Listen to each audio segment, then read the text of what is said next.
इसी कलिकाल में इन्हीं 50 वर्ष के अंतराल में हमारे गोरखपुर में विराजमान हुए श्री राधा बाबा महाराज। नाम सुना राधा बाबा का? राधा बाबा महाराज की ऐसी अद्भुतता, वे अपने संपूर्ण जीवन काल में कभी वृंदावन नहीं आए, पर उन्होंने वृंदावन के लिए एक ग्रंथ लिखा, एक छोटी सी पुस्तक लिखी, उसका नाम है केली कुंज। और केली कुंज में बाबा ने एक एक बात लिख दी। केसी घाट से बिहारी जी कितने दूर हैं, बिहारी जी से राधा वल्लभ जी की दूरी कितनी है, बीच में कैसे कैसे चौराहे आते हैं, कहां पर कैसे कहां पर भगवान की गौचारण लीला हुई है, कहां पर अक्रूर घाट है, अटल वन कहां पर है, ये सब केली कुंज में महाराज जी ने लिखा है।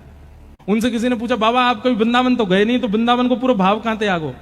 बोले मैं वृंदावन ना गया, वृंदावन मुंह में ही रहे, मेरे चित्त में ही रहे। तो किसी ने कहा, बाबा आप तन से भी एक बार वृंदावन जाओ। तो वे कहते, बोले अगर मैं तन से वृंदावन गया तो फिर वापस कभी आ नहीं पाऊंगा, या हमारे मैं जाऊं ना हूं।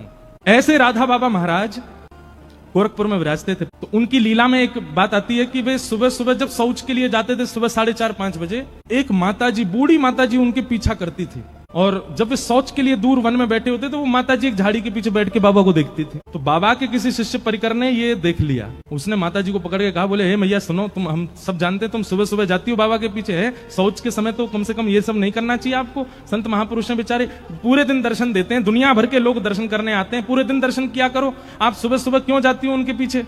तो माताजी के नेत्र सजल हो गए, वो बोले मैं बाबा के पीछे नहीं जाती। तो बोले बाबा जब सुबह सुबह शौच के लिए जाते हैं ना, तब इनके पीछे नन्हों से एक बालक जावे, और वो बाबा के सामने ही बैठो रहे, वो पूरे दिन नहीं रहता, वो सुबह सुबह जब ये शौच के लिए जाते हैं तभी आता है। मैं तो उस बालक को देखने जाती हूँ। और बाबा जब शौच में बैठे होते हैं ना, तो इन दोनों की आपस में चर्चा चलती है, बड़े ठहाके मार मार के दोनों हंसते हैं, मैं तो वो देखने जाती हूँ। मतलब आप विचार कर रहे हैं, भक्तों की वो स्थिति जिसको हम परम अपवित्र मानते हैं, उस स्थिति में भी भक्त चले जाते हैं, तो ठाकुर जी वहां भी आ रहे हैं उनके पास में। तो ऐसी स्थितियों में ऐसे भक्तों के भाव देखने के लिए, उनका अनुकरण करने के लिए ठाकुर जी, यही कर्म है ठाकुर जी का। कौन भक्त कब कहां क्या कर रहा है, कौन से भाव से मुझको बज रहा है, किस भाव से मुझे अर्पण कर रहा है, वही भाव प्रिय है ठाकुर जी को, वही भाव देखने के लिए ठाकुर जी आते हैं।